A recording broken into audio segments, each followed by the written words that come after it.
and also many others. And Clearwax also provide international training in endoscopic ear care, and if you're based in the UK and you're suffering from a blocked ear, feel free to visit our website www.clearwax.co.uk to find your nearest Clearwax specialist. So we have a client here who attended with a very severe outer ear infection. Patient was slightly elderly, so their head was moving a bit. So we just had to ensure that she was steady enough that we can enter the ear safely. When you sometimes have an ear infection, there is a foul smell. There was a really bad odour with this one. You can see all this debris. It's mainly keratin, dead skin, and that's white in colour. And we've removed 2 huge plugs already, and there's still quite a lot more. And you'll be surprised when we go into the ear just by how much keratin and debris that we do remove. It may not look like a lot initially when I'm suctioning, but you'll be quite, oh, big plugs come out there. So we are quite deep in the ear canal. We're probably about 2/3 of the way in, and there's another piece of keratin there. Now the patient, because of her ear infection, was suffering a lot of otalgia, which is earache, and they're also suffering from tinnitus, which is a ringing and buzzing noise in the ear. So we're just trying to be really careful. As I said, the patient was moving their head slightly. Whenever we perform the procedure, we've always got a brace with the endoscope hand and also the suction hand. So if the patient does make any sudden head movements, we can counteract that. We've got I use my middle finger underneath the patient's earlobe and direct contact with the flesh. So if the patient does move, I can strengthen that middle finger and keep the head away from the instrumentation. So now you can just about see the tympanic membrane posteriorly. So the tympanic membrane is the medical name for the eardrum. So at this stage, the patient's symptoms have significantly alleviated. The sound can get through to the eardrum.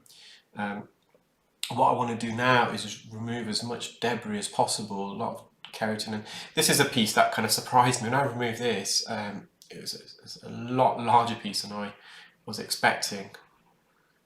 And it's just coming away from the anterior recess. So the anterior recess is an alcove, a little trench, cravat, to the front part of the eardrum medially, so near the eardrum so it's like the ear canal protrudes outwards and then it cuts in and it creates a little hidden getaway, and you can often get a lot of debris there.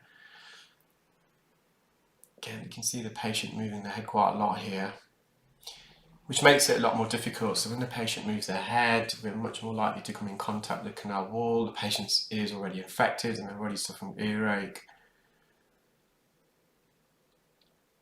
And another plug there. So this is coming inferior. So there's also not only an anterior recess, you can also in some patients get an inferior recess. So the inferior is the bottom part of the ear, and the recess is adjacent to the eardrum, near the eardrum about 5 centimetres, probably about half a centimetre away, you get a region called the isthmus, which is a natural narrowing of the ear canal, and then it protrudes outwards, and that sometimes causes these recesses. You can see to the top right some granulation tissue. So granulation tissue is a collection of connective tissue, blood vessels that they're healing, because it's part of the healing process, granulation tissue. And you get a rough red surface, and you can see that top right, and as I clear the ear more, you will see a bit more granulation tissue around the eardrum and the ear canal. So we're using fine end gouge here. Because of the debris, it did on several occasions block the fine end, so the fine end is much more likely to get blocked. We want to use the fine end because we're working near the eardrum, we're working against the canal wall. And because the patient's a bit unsteady with a fine end, if we do come in contact with the eardrum or canal wall, it's less traumatic for the patient compared to the standard zone or suction probe. In my experience, when you have a patient who attends with an ear infection, the more debris, and it's impossible to remove every little last speck of debris, discharge, dead keratin from anyone's ear. If we can remove as much as possible with an infected ear, it will just help hopefully them recover from the infection. So the patient is already on some medication from their GP, but this medication prior to attending wasn't really going to be doing much for the patient because of the blockage. It was so severe that the medication wasn't going to penetrate the flesh of the canal, the eardrum itself. So I went in there and the suction probe got blocked, so I had to come straight back out. So I'm just approaching this anterior recess again, a bit more debris.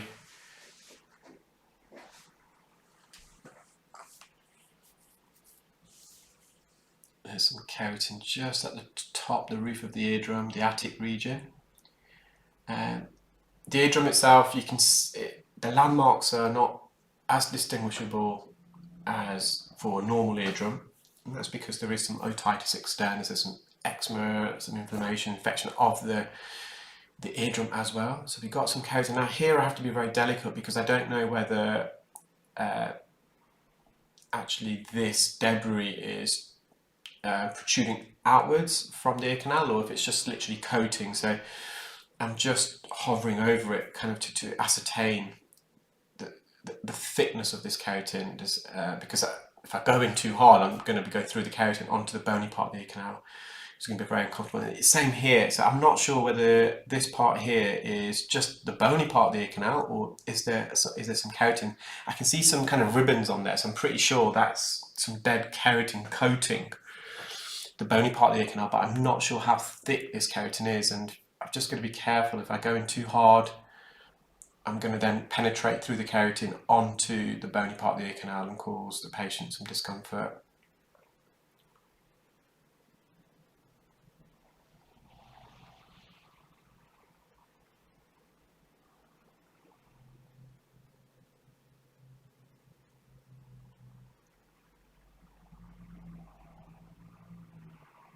So as the procedure stands at the moment, I'm very pleased, alleviated the patient from their symptoms. They will need to continue using their antibiotic drops. But again, I just want to give the patient and the ear drops that they've been prescribed a bit of a head start by clearing as much debris as safely as possible, because you don't want to be causing any discomfort, trauma to the patient unnecessarily.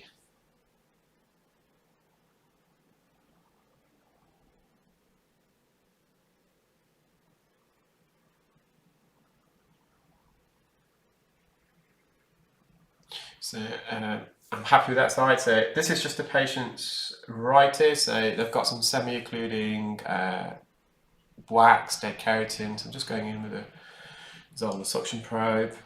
So remember, this is the same patient, and you can contrast. So this is the patient's right ear. The infected ear was the left, and you'll be able to contrast between the two ears. And if you're watching on YouTube, guys, please do feel to subscribe to the channel, select the bell icon as well, so you'll get notified as and when I upload new videos.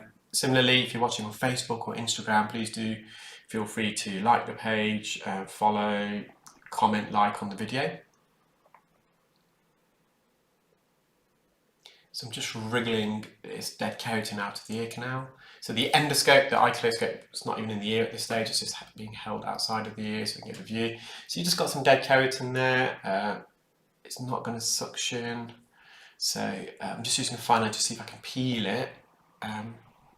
With forceps, you can see that this dead keratin is a bit moist. So with forceps, it'll probably just cut through it, slice through it. So when you've got moist keratin like this, it's not dry. Sometimes I use Jobson horn, and you'll see that in a moment. And what I do with the Jobson horn, I just apply some pressure onto so the outer part, the outer third of the ear canal is made up of cartilage, so it's flexible, it's semi-sensitive, so we can put a bit of pressure on, whilst the inner 2/3 of the ear canal is literally skin on bone, it's very sensitive and it's non-flexible. So with the flexible part, the cartilaginous part of the ear canal, we can use a Jobson horn sometimes to put some pressure on this skin and almost gently apply pressure and come outwards with the Jobson horn to release the dead skin. And you'll see that in a moment.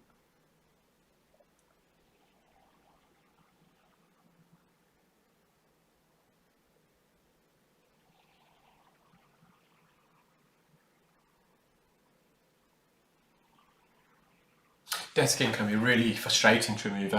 This dead skin is not really going to cause the patient any symptoms, it's not going to cause any hearing loss, but because dead skin, So obviously the patient had a lot of dead skin in their left ear, and that then got infected. So I just kind of felt as I wanted to remove this for the patient, given obviously we know that they've got an infected left ear as well due to some dead cases. So here's the Jobson horn. I'm just applying some pressure to the cartilage portion, and it will just help release some of the keratin of the canal wall.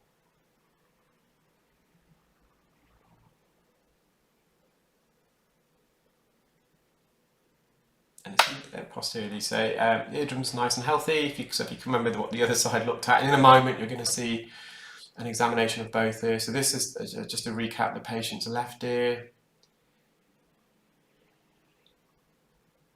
And that's some of the debris removed from the patient from the left side. So I hope you enjoyed that video, guys. Hope you're having a great evening, and wherever you are in the world, you're keeping well and safe. Thank you. Bye.